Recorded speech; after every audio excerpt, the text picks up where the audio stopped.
आषाढ़ महीने के कृष्णा पक्ष में पड़ने वाली एकादशी को योगिनी एकादशी कहा जाता है।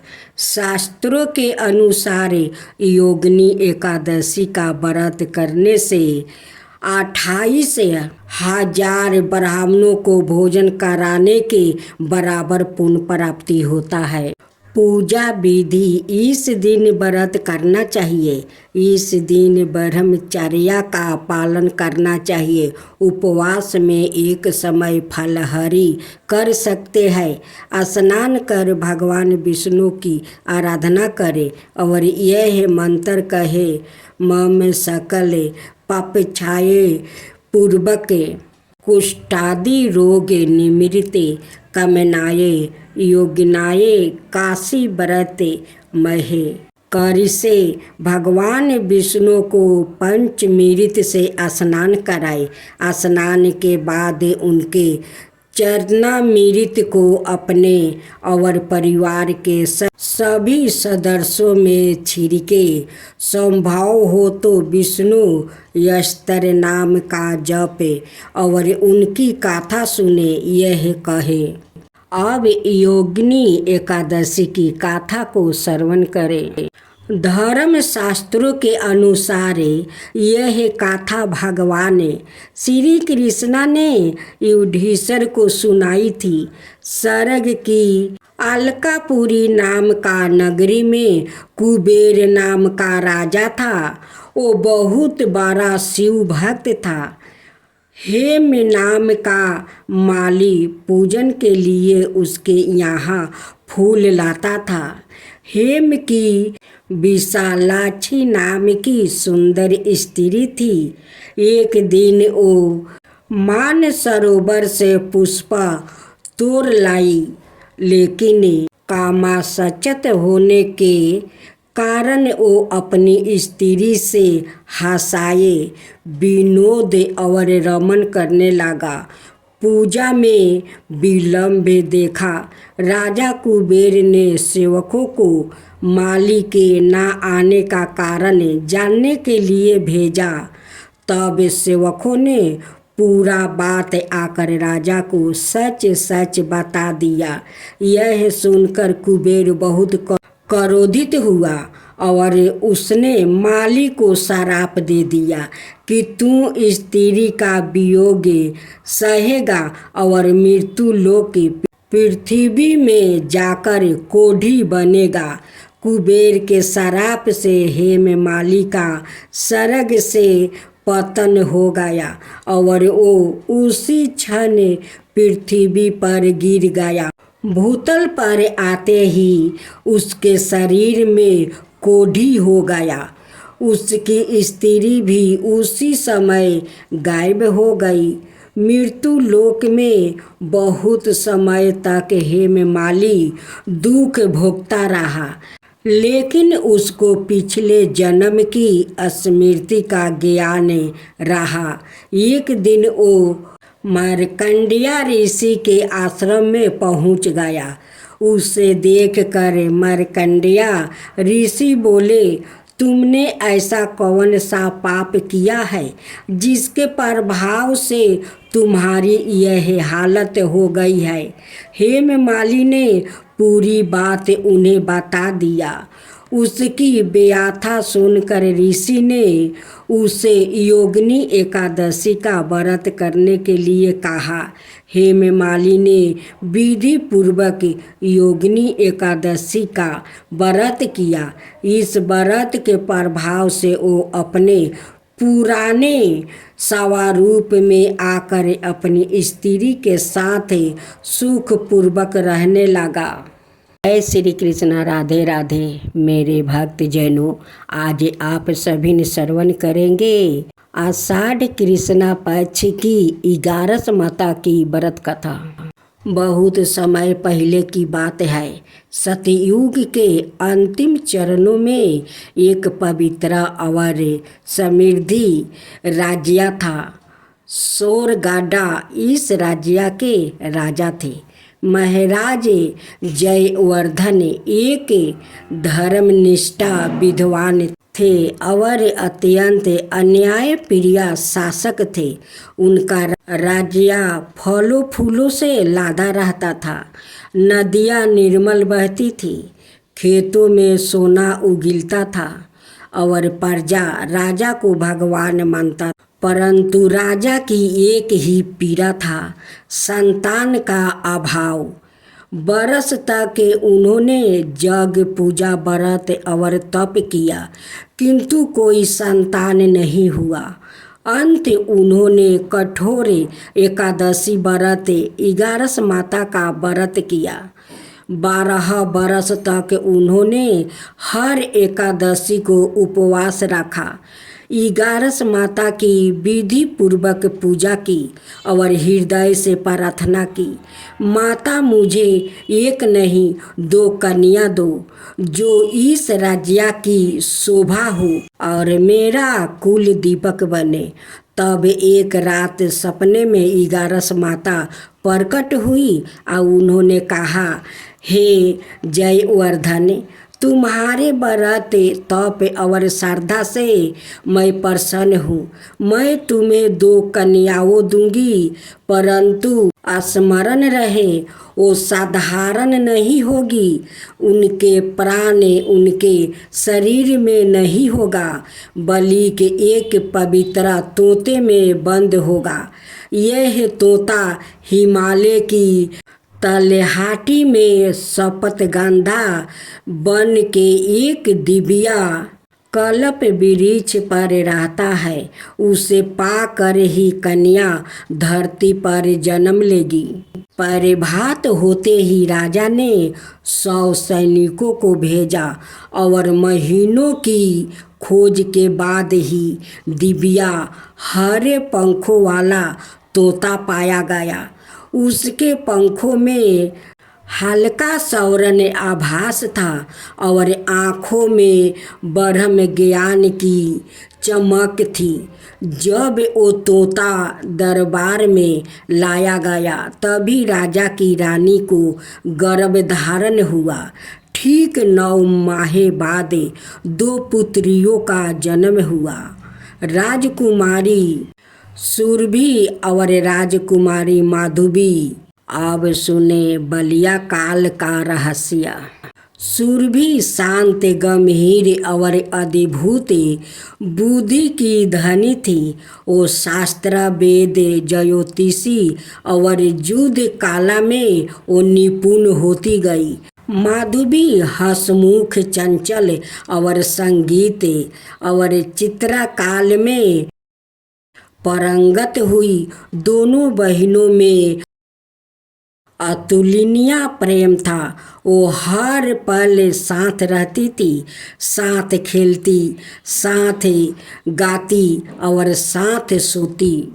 लेकिन महल के सबसे गुप्त कक्ष में एक सौरन नगारा था। उसमें एक दिव्या सोने का पिंजरा रखा था, जिसमें वो तोता सुरक्षित था। उस दिन से 7 बार गंगा जल से स्नान कराया जाता। उसके लिए विशेष फल तैयार होते और हर एकादशी को 11 माता की वो पूजा के साथ तोते की शेष आरती होती। राजा ने कभी भी अपनी बेटियों को उस तोते के बारे में नहीं बताया, परंतु दोनों बहनों को जब जब रात में सपना आता, एक दिव्या नारी स्वर में कोई कहता, अपने जीवन का सारा समझो, अपने प्राणों की रक्षा 11 माता कर रही है, परंतु परीक्षा की घड़ी दूर नहीं है, दुर्भाग्य की छाया।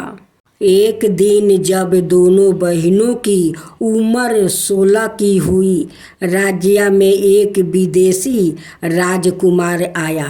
राजकुमार वीर गंधा और वीर था, सुंदर था, परंतु भीतर से अभिमानी और लोभी था। जब उसे सुरभि और माधवी को देखा तो चकित रह गया। उसने सोचा इन दोनों में से कोई एक मेरी रानी होगी और मैं पूरे स्वर्गढ़ का स्वामी बन जाऊंगा। लेकिन सुरभि ने विवाह से इनकार कर दिया। मैं अपने राज्य के लिए जीती हुई किसी अहंकारी के साथ नहीं करूँगा। उन्होंने कहा, वीरगद्ध का अभिमान आहत हुआ है। वो बदले की भावना से भर उठा। उसने एक रात महल के सेवक को लालच दिया और उस तोते को चुरा लिया। अब 11 माता की चेतावनी। तोते को छूते ही राजमहल में भूकंप जैसा कंपन हुआ। दोनों बहनों को एक साथ तेज पीड़ा हुई। वो अचेत हो गई।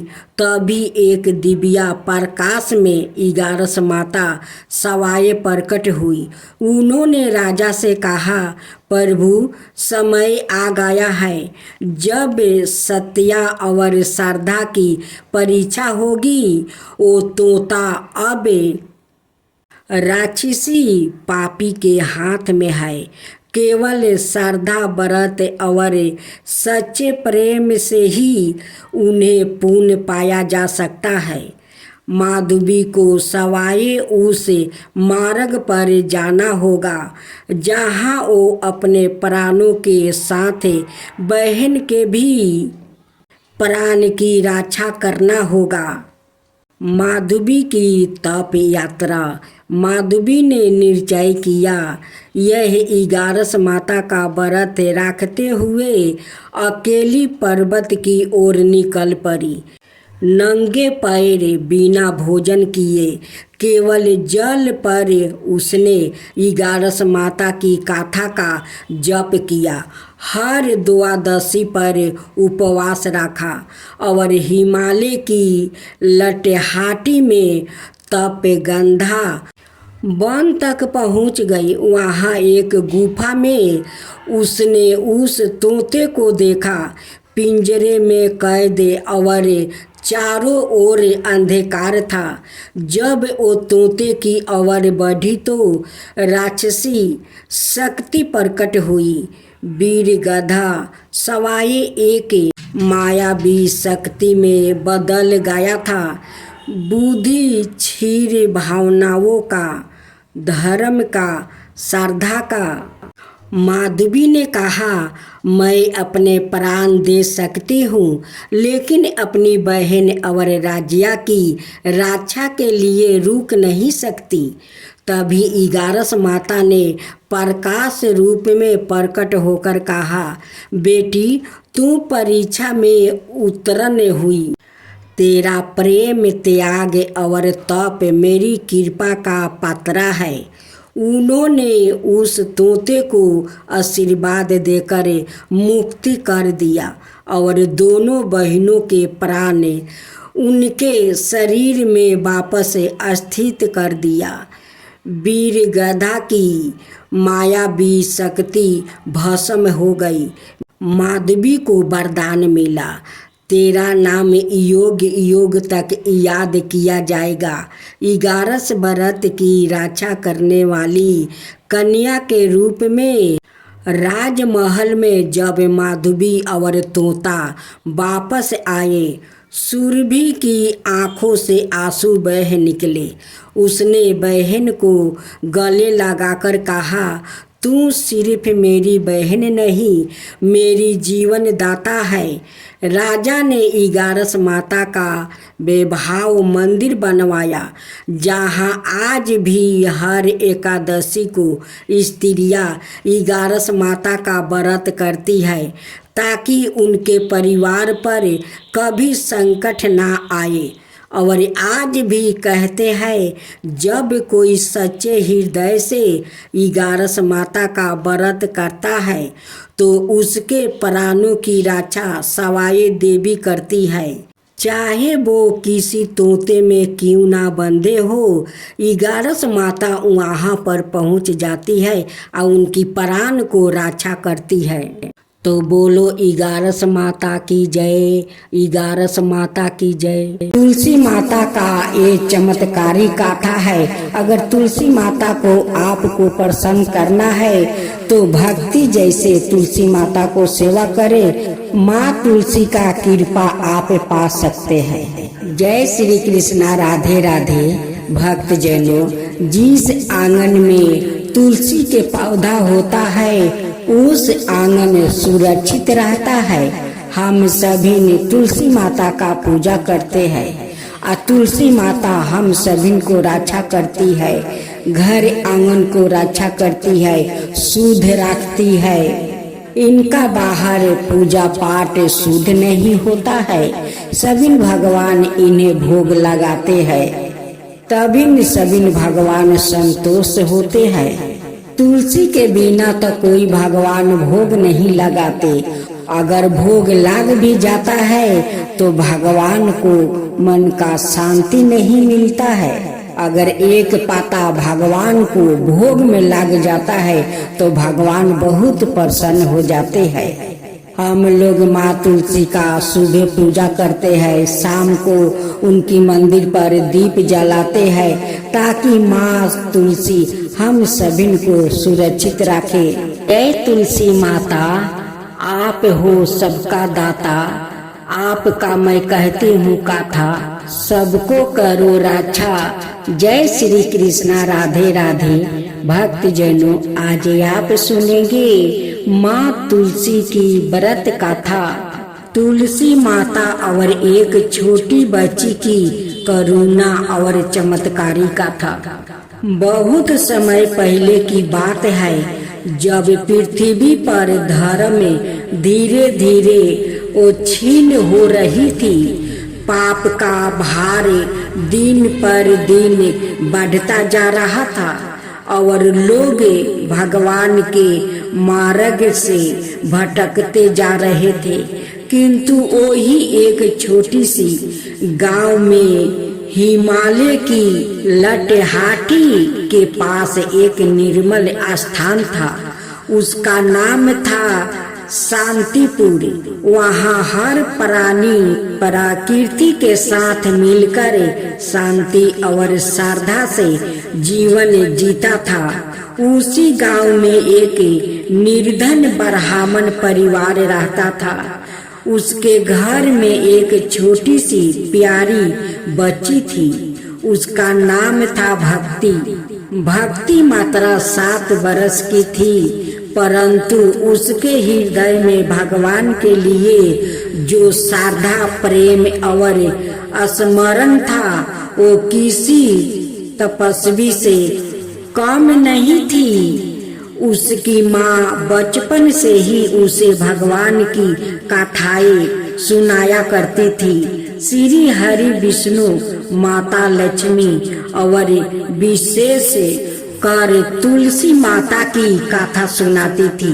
भक्ति का एक छोटा सा आंगन था जिसमें वो तुलसी माता को एक गमले में रोज जल चढ़ाती, उनके चारों ओर दीप जलाकर भजन गाती। उसकी आवाज में इतनी सच्चाई होती थी कि ऐसा लगता था मानो सवाए तुलसी माता उस भजन को सुन रही हो। लोग कहते थे यह बच्ची तो अवतार है, इसकी पूजा में ईश्वर निवास करते हैं। एक दिन गांव में भयानक सूखा पड़ा। ना खेतों में अन्न था और ना तालाबों में जल। पशु मरने लगा। लोगों गांव छोड़कर जाने लगे। भक्ति का परिवार भी भूख और प्यास से पीड़ित था। उसकी माँ उसे कहा, बेटी अब तुलसी को जल चढ़ाना बंद कर दो, हमारे पास एक बूंद भी पानी नहीं बचा है। भक्ति की आंखों से आंसू बहने लगी। उसने माँ से कहा, माँ आप मुझे कुछ भी दो या ना दो, लेकिन मेरी तुलसी माता को जल जरूर चढ़ाऊंगी। मैं अपने लिए नहीं, इनके लिए कुछ भी सह सकती हूँ। वो रोज सुबह नदी की ओर जाती है, जो अब लगभग सूख चुकी थी। जमीन खोद कर जो थोड़ी पानी मिलती थी, उसी से 2 बूंदे जल निकाल कर वो तुलसी माता को चढ़ाती थी। एक रात जब भक्ति अत्यंत थकी हुई थी और भूख से उसका शरीर कांप रहा था, वो तुलसी के पास बैठकर रोने लगी। उसने हाथ जोड़कर कहा, हे तुलसी माता, यदि मैं कभी आपके लायक रही हूँ, यदि मेरी पूजा में कोई सच्चाई रही हो, तो कृपया इस गांव को बचा लीजिए। जब दुखी है माता, आप तो माँ है। उस रात जैसे ही भक्ति ने आंखें बंद की, एक दिव्य प्रकाश पूरे आंगन में फैल गया। तुलसी के पौधे से एक अद्भुत तेजस्वी स्त्री प्रकट हुई। उनकी आंखों में करुणा, चेहरा शांत और सिर पर हरि का आशीर्वाद था। वो थी तुलसी माता। सवाई माता ने भक्ति के सिर पर हाथ रख कर कहा, बेटी, तूने जो प्रेम से, जो श्रद्धा और जो स्मरण दिखाया है, वो त्रिलोक को हिला देने वाला है। मैं तुझसे प्रसन्न हूँ। तुलसी माता के आशीर्वाद से अगले ही दिन आकाश में बादल घेर आया और बहुत वर्षा, बाद में तेज वर्षा हुई। तालाब भर गया, खेत लहरा उठा, गांव में फिर से जीवन लौट आया। गांव के लोग यह देखकर तंग रह गया। सब भक्ति के पास आकर कहने लगे, तेरी श्रद्धा ने भगवान को पिघला दिया। बच्ची भक्ति ने मुस्कुराकर कहा, मैंने तो सिर्फ माँ को पुकारा था। तुलसी माता ने भक्ति को वरदान दिया, तू इस जीवन में मेरे चरणों की सेवा करेगी और अगले जन्म में तू सवाए मेरी अंश बनकर धरती पर जन्म लेगी, जहाँ तेरा विवाह सवाए भगवान से होगा। यह कहकर माता अंतर्ध्यान हो गई। भक्ति के जीवन में सदा तुलसी का वास रहा। उसने अपना सारा जीवन सेवा, प्रेम और भक्ति में लगा दिया। युग बीते, समय चला, भक्ति का पुण्य जन्म एक पवित्र रूप में हुआ। बिंदा के रूप में जो आगे चल कर तुलसी बन गई और जीवन विवाह भगवान शालिग्राम रूपी विष्णु से हुआ। तभी से हर घर में तुलसी माता को भगवान विष्णु की पत्नी का दर्जा मिला।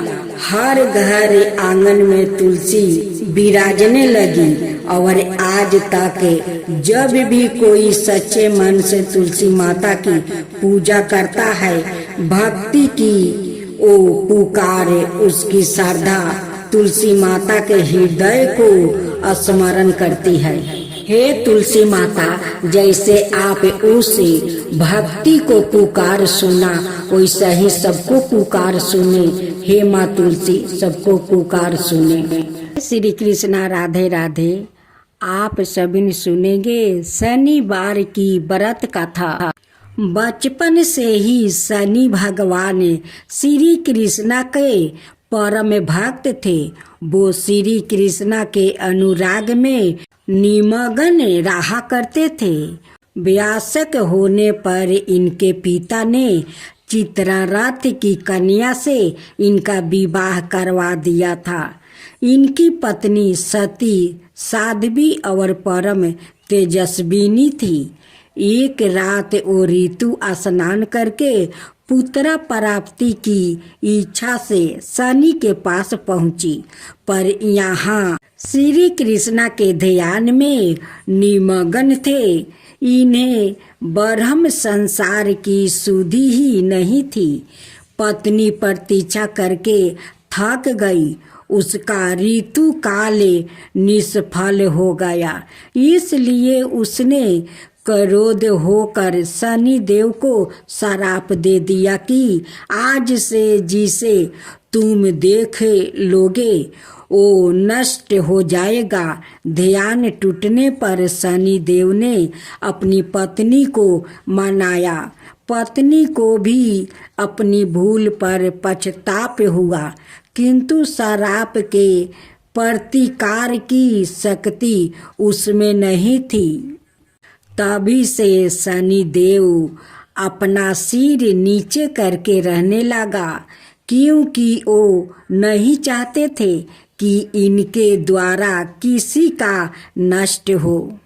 शनि के आदि देवता प्रजापति ब्रह्मा और पराधी देवता यम है। इनका वरण कृष्णा वाहन गिद्ध और रथ लोहे का बना हुआ है।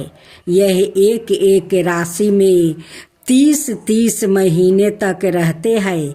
यम में मकर और कुंभ राशि के स्वामी है और इनकी महादशा 19 वर्ष की होती है। ज्योतिषी शास्त्र के अनुसार शनि ग्रह यदि कहीं रोहिणी संकट वेदन कर देता तो पृथ्वी पर 12 वर्ष घोर दुविधा पड़ जाए और प्राणियों का बचना ही कठिन हो जाए।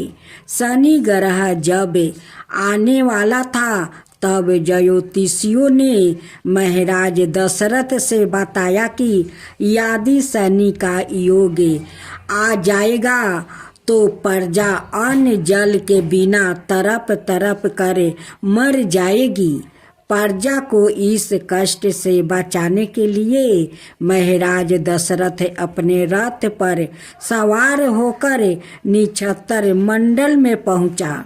पहले तो महाराज दशरथ ने शनि देवता को नृत्य की भांति प्रणाम किया और बाद में क्षत्रिय धर्म के अनुसार उनसे युद्ध करते हुए उन पर संहार शास्त्र का साधन किया। शनि देवता महाराज की कर्तव्य निष्ठा से परम प्रसन्न हुए और उनसे वर मांगने के लिए कहा।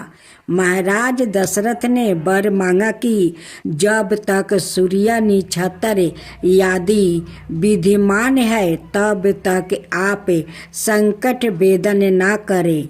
शनि देव ने उन्हें वर देकर संतोष कर दिया। सूर्य देव के कहने पर भगवान शिव ने शनि को बहुत समझाया, मगर वो नहीं माने। उनकी मनमानी पर भगवान शिव ने शनि को दंडित करने का निश्चय किया और दोनों में घनघोर युद्ध हुआ। भगवान शिव के प्रहार से शनि देव अचेत हो गया। तब सूर्य का पुत्र मोह जागा और उन्होंने शिव से पुत्र के जीवन की प्रार्थना की। तत्पश्चात शिव ने शनि को दंडाधिकारी बना दिया। शनि अन्यायाधीश की भांति जीवों को दंड देकर भगवान शिव का सहयोग करने लगे।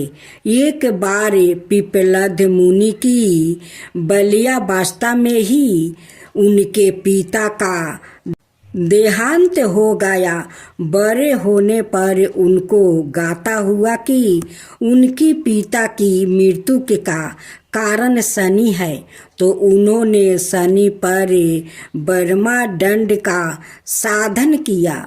उनके प्रहार सहने में असमर्थ शनि भागने लगा। विकलांग होकर शनि भगवान शिव से प्रार्थना करने लगे। भगवान शिव ने प्रकट होकर पिप्पलद मुनि को बोध कराया कि शनि तो केवल दृष्टि नियमों का पालन करते हैं। यह जानकर पिप्पलद ने शनि को क्षमा कर दिया। शनि देव के कारण गणेश जी का सिर छेदन हुआ। शनि देव के कारण राम जी को वनवास हुआ था। रावण का संहार शनि देव के कारण हुआ था।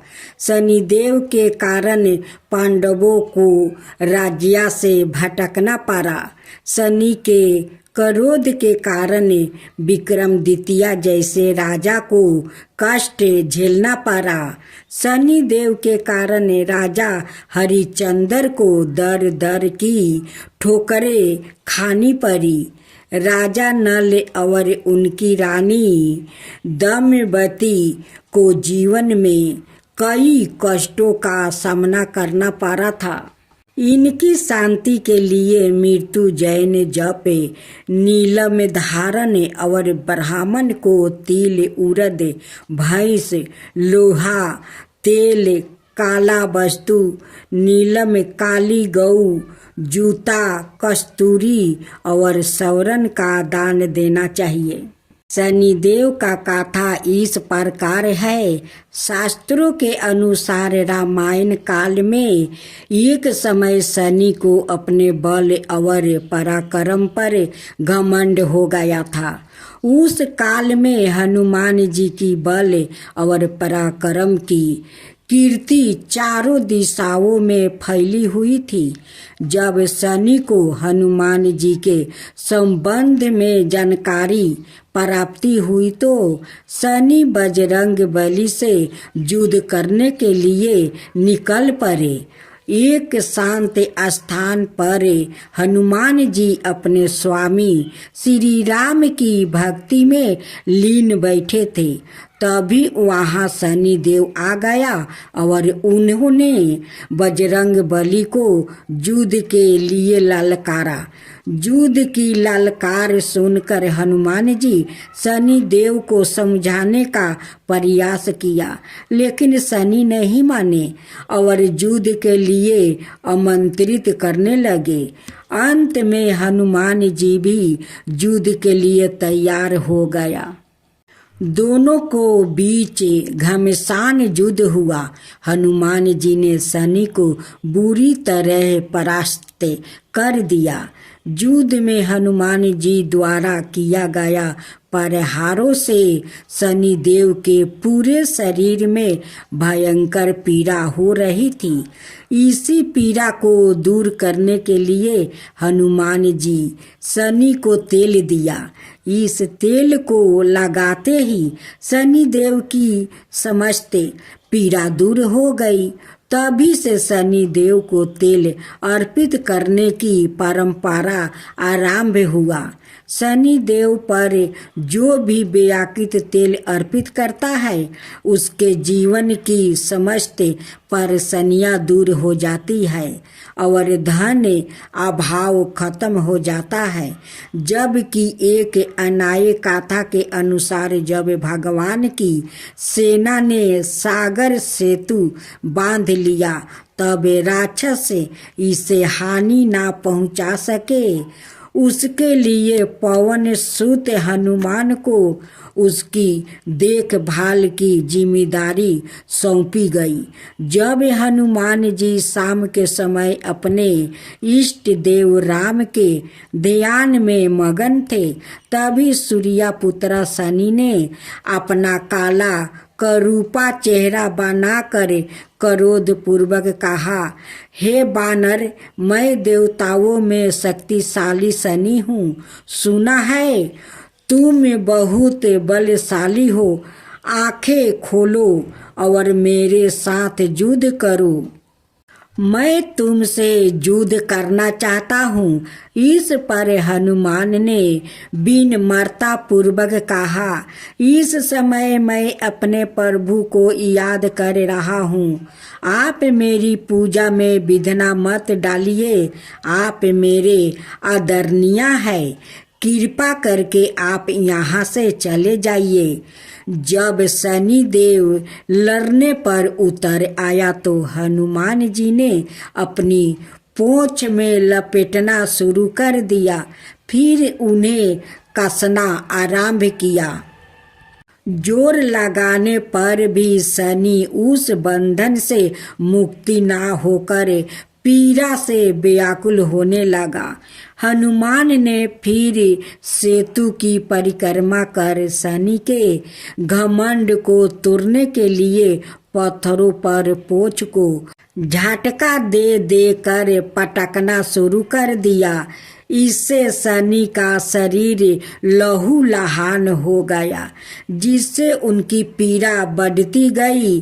तब शनि देव ने हनुमान जी से प्रार्थना की कि मुझे बंधन से मुक्ति कर दीजिए। मैं अपने अपराध की सजा पा चुका हूँ, फिर मुझसे ऐसी गलती नहीं होगी। तब हनुमान जी ने जो तेल दिया उसे घाव पर लगाते ही शनि देव की पीड़ा मिट गई। उसी दिन से शनि देव को तेल चढ़ाया जाता है, जिससे उनकी पीड़ा शांत हो जाती है और वो प्रसन्न हो जाते हैं। शनि को तेल अर्पित करते समय ध्यान रखें, यह बात शनि देव की प्रतिमा को तेल चढ़ाने से पहले तेल में अपना चेहरा अवश्य देखे। ऐसे करने पर शनि के दोष से मुक्ति मिलती है। धन संबंधी कार्यों में आ रही रुकावट दूर हो जाती है। सुख समृद्धि बनी रहती है। धर्म ग्रंथों में भगवान शिव के अनेक अवतारों के बारे में बताया गया है, लेकिन बहुत कम लोग शिव के इन अवतारों के बारे में जानते हैं। इन्हीं अवतार में एक ऐसा अवतार था जिन्होंने शनि देव पर भी प्रहार किया था, जिसके कारण शनि देव की गति मंद हो गई। जनों, अब आप सुनेंगे देवी काली की कथा। देवी काली को शक्ति का साक्षात स्वरूप माना जाता है। माता रानी अपने भक्तों पर दया दृष्टि रखती है, लेकिन दुष्ट और दुराचारियों पर विध्वंस भी करती है। महिषासुर अति बलशाली दैत्य था, जिसका संहार देवता भी नहीं कर सके। इसलिए देवी काली का जन्म हुआ। धार्मिक ग्रंथों में माँ काली के जन्म यह अवतार को लेकर कई मत है, लेकिन सबर मनाए मत यही है कि माँ काली का अवतार दैत्यों के संहार के लिए हुआ था। नवरात्रि में हम नव दुर्गा यानी माँ दुर्गा के 9 अवतारों की पूजा करते हैं, लेकिन जब दैत्यों के संहार के लिए माँ काली का जन्म हो चुका था, तो फिर क्यों माँ दुर्गा को कई अवतार लेने पड़े? आइए जानते हैं इसके बारे में। काली माँ की कहानी छठी सातवीं के देवी महात्म्य के प्रथम अध्याय में काली को महाकाली के रूप में दर्शाया गया है। वो भगवान विष्णु के सोते हुए शरीर से देवी योग निद्रा के रूप में पैदा हुई, ताकि ब्रह्मा और दुनिया को 2 राक्षसों मुद और कदब से बचने के लिए उन्हें जगाया जा सके। एक बार जब विष्णु जागे तो उन्होंने उन राक्षसों के खिलाफ एक लंबा युद्ध शुरू किया, लेकिन वो अभी भी पराजित थे और अपनी सफलता पर गर्व कर रहे थे। यह देखकर महाकाली ने महामाया का रूप धारण किया और दोनों राक्षसों को मंत्रमुग्ध करने के लिए चली गई। जब वो महामाया से विचलित हुए तो विष्णु ने उन्हें तुरंत मार डाला। बाद के अध्यायों में चंड और मुंड दो राक्षस थे जो देवी दुर्गा पर हमला करते थे। दुर्गा इतनी उग्रता से जवाब देती है कि काली उसके माथे से निकलती है और उन दोनों को मार देती है। यहाँ काली को गहरे नीले रंग की तवाचा संधि हुई आंखों वाला एक पातला चेहरा और खोपड़ियों की माला के साथ बाघ की खाल का कपड़ा पहने हुए बताया गया है। बाद में उसी युद्ध में राक्षस से रक्त बीज जिसके सेनापति चंड और मुंड थे युद्ध में काली का सामना करते हैं। रक्त बीज को वरदान है कि उसके खून की हर बूंद जो जमीन को छूती है उससे उसका एक और कैलोन पैदा हो जाएगा। चौकी दुर्गा रक्त बीज को उसके अनगिनत कैलोनों के साथ हारने में असमर्थ है। काली उसके शरीर से उसका खून चूस लेती है और उसे हराने के लिए उसके कैलोनों को खा जाती है। रक्त बीज और दारुका दोनों मामलों में काली को दुश्मनों को हराने के बाद रक्त पिपासु के नसों में चूर बताया गया है और रक्त पिपासु की उसकी लालसा नियंत्रण से बाहर हो जाती है। शिव को फर्श पर शांत होकर हस्तक्षेप करना पड़ता है। जब काली क्रोध में आगे बढ़ रही होती है तो वो गलती से शिव पर पैर रख देती है और उसकी जीभ बाहर निकल जाती है। वो तुरंत शांत हो जाती है और फिर से दुर्गा पार्वती में विलीन हो जाती है। युद्ध में भाग लेने के बाद शिव ने पार्वती को काली काली तवाचा वाली कहकर चिढ़ाए। पार्वती बहुत आहत हुई और योग योग तक तपस्या करना शुरू कर दिया जब तक कि उन्होंने अपना काला रंग नहीं खो देती है इसे त्याग नहीं दिया और गौरी सुनहरी तवाचा वाली देवी नहीं बन गई। उसका छिपा हुआ अंधकारमय अवतारण कोशिकी बन जाता है जो क्रोधित होने पर काली बन जाता है।